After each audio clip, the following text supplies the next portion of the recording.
اور اب کچھ خبریں عالمی منظرنامے سے۔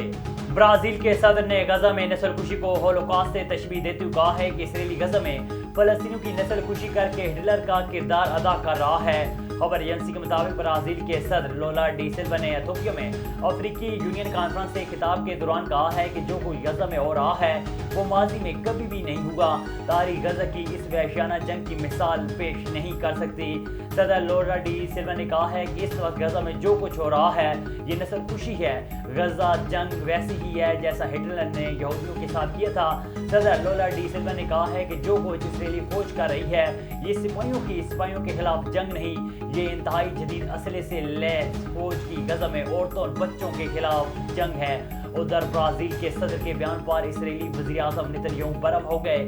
عرب میڈیا کے مطابق اسرائیلی وزیراعظم نیتن نے اپنے بیان میں کہا ہے کہ برازیلین صدر کا بیان ہولوکاسٹ کو معمولی بنانا ہے۔ ان کا یہ بیان یہودی لوگوں پر حملہ ہے۔ صہیونی فوج کی غزہ میں وحشیانہ کارروائیوں کا سلسلہ جاری ہے۔ امدادی ٹرکوں پر خوراک لینے کے لیے آنے والے فلسطینیوں کو بھی اسرائیلی فوج نے فائرنگ کا نشانہ بنا ڈالا۔